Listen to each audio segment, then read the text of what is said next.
every car that you took me around, Jay, you knew every story. You knew the engine, you knew the owner, the history, the significance, chassis, gearbox, horsepower.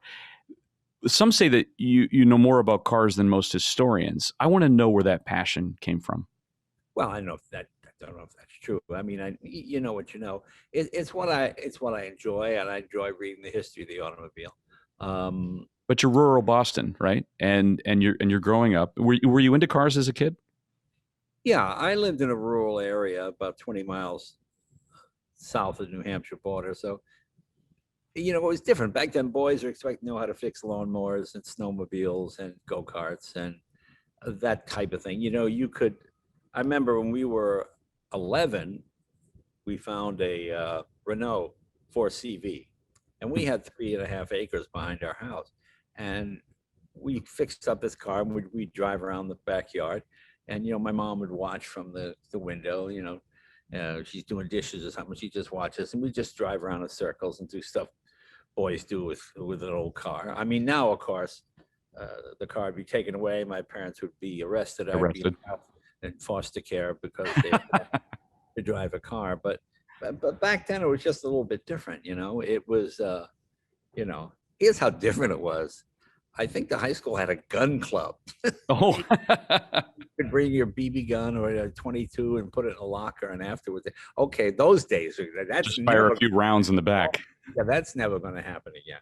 But it was just different. The whole mindset of everything was just different. I mean, my mother knew nothing about cars, but she knew when her Valiant didn't start to open the hood, take off the round thing, stick a screwdriver down the skinnier round thing to keep that flap open, and then try to crank. Nowadays cars are pretty bulletproof, so nobody really needs to know anything other than just how to start it. Was your dad a car guy? My dad was a mechanic guy, but not a car guy. My dad was, get a stick shift, get an automatic. Why would you want to shift? Because my dad grew up in an era when there was no synchro mesh, and my dad was born in 1910, so shifting was a laborious chore. When he got a car with an automatic, oh my God, it's unbelievable. My dad just thought that was the greatest thing ever. And of course, to my dad, paying every time I looked at an old car, my dad would go, "You can buy a new car for that. What? Why would you pay more for an old?" I mean, to him, they were just old cars. To me, it was history, but to my dad, he never really got it. No, no. But one of your first jobs was at a car dealership. I did. I worked at Wilmington Ford in Wilmington, Massachusetts. I was in charge of odometer recalibrations. That was my area. Oh, And that's not turning back the odometer before you sell it, is it? yes, that'd be exactly what. Well, actually, a car would come in with 96,000 miles. We would do the corrected mileage 27.5. Have you ever seen a Ferrari with more than 27,500 miles on it? No. It's a good point. One, it just makes me laugh. Every single one. Yeah, I looked at one the other day, and it was a 73, and I looked back at one of those Ferrari books, and the same car was listed with 27,005. So it just makes me laugh. Yeah. But the dealership experience, you said, you realized you couldn't really afford any of the cars by working there. It wasn't going to be, but you were a mechanic at heart. I mean, you weren't an engineer. You know what I did? I did new car prep. I was mostly Okay.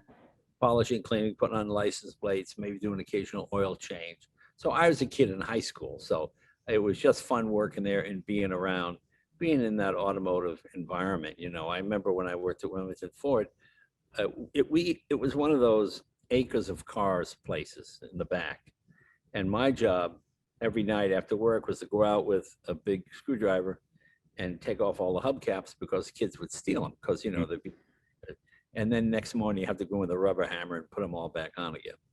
And one night at about 5 o'clock, I was carrying a bunch of hubcaps. I had them all, I was carrying more hubcaps than I should have. And I came around the corner and bumped into the used car manager named Carl.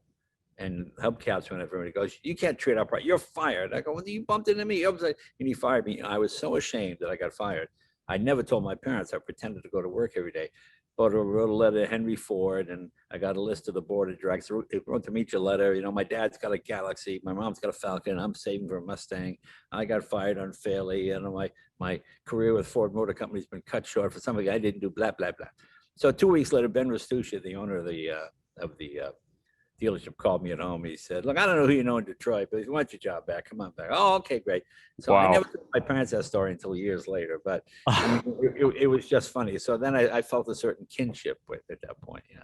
Wow. That's a heck of a story. You Well, wrote a letter to Henry Ford. Hank the Deuce gave me my job back. Hank the Deuce. Exactly right.